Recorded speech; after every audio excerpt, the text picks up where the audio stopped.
It seems faintly ridiculous that Finland would rate as the happiest place on Earth.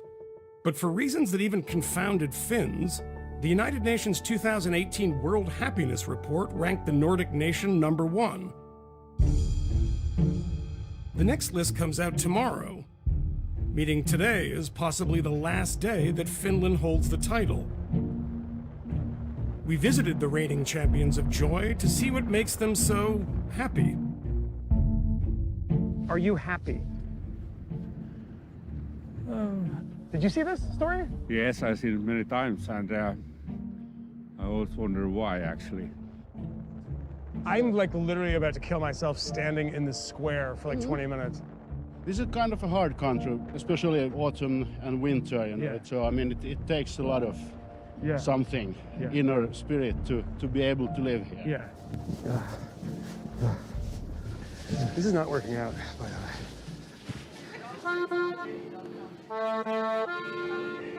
Explain the Finnish person to me, the Finnish quality. We are quite quiet. Yeah. We are quite serious. We like to spend time alone. Suicide rate's kind of high here. But it's getting lower every year. Well, and you like living here? Oh, sometimes. What do you mean sometimes?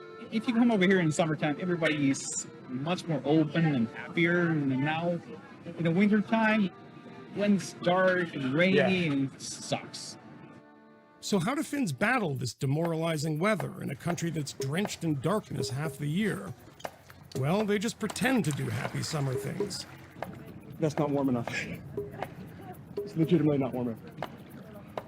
Everyone always thinks about, the darkness and how difficult it must be. But when you actually grow up here, you just sort of learn to live with it. But that's rather different than being happy about it, isn't it? When I've seen the reviews with the happiest place in the world, it was quite hard for me to understand. Yeah. The masses might seem sullen, but Finnish happiness researcher Frank Martella thinks the country's top ranking makes a certain amount of sense. They are measuring like life satisfaction, and we know from research that factors like how wealthy the country is, and also like how broad the social network system is, and how much people trust in the institution, and what is the situation with the democracy. These factors are kind of like things that like tend to predict like high life satisfaction. Countries that scored high on income, life expectancy, and social support, all which contribute to one's sense of well-being, have topped the list for several years running. In other words, if you live in a Nordic welfare state, the UN suspects you're probably happy. One way of like defining and measuring happiness about life satisfaction. How satisfied are you with your life on the whole? And in that kind of measures, Finland seems to be like in the top.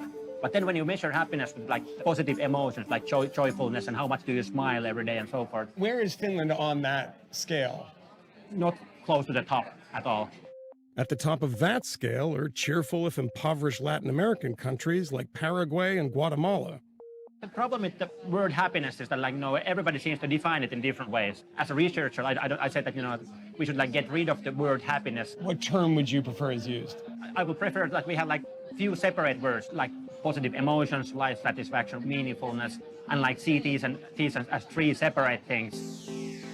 When you walk on the streets in Finland, people don't seem to be particularly happy. And I was actually thinking that might actually contribute positively to our sense of satisfaction, because we know that when we think about our happiness or when we judge our own lives, we are quite much comparing us to the other people. So if you live among people where everybody is kind of advertising their own happiness, telling that, hey, look at me, how happy I am, that might actually make you more sad.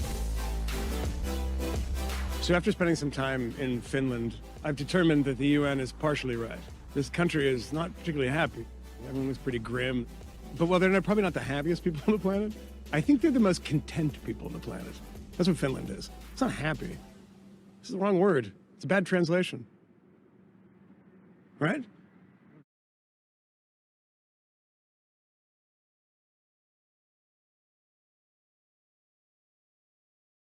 Taking a deep breath, and as you breathe out, feel your body begin to relax.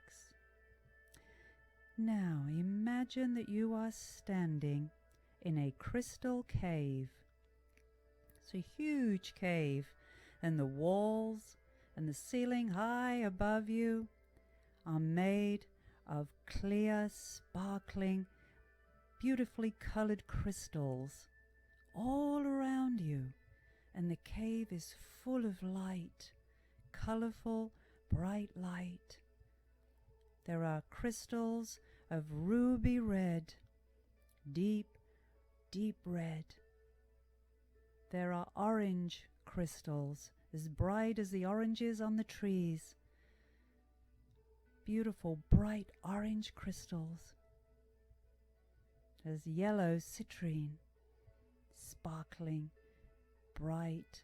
You feel the warmth of the light on your body, soothing, relaxing, healing.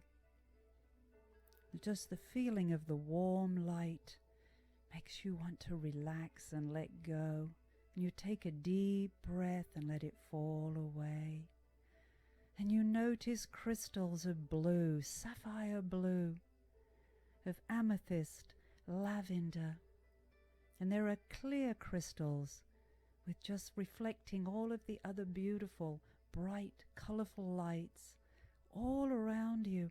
And you just want to float up into the light, to feel free, relaxed, energized and confident in this beautiful crystal cave, surrounded by the colorful, sparkling light of the crystals all around you.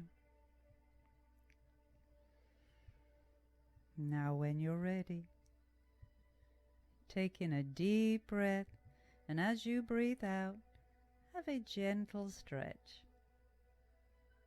Whatever feels comfortable for you right now. You feel energized and confident, still warmed and uplifted by that beautiful, colorful light. You're deeply relaxed and ready to enjoy a wonderful, beautiful day.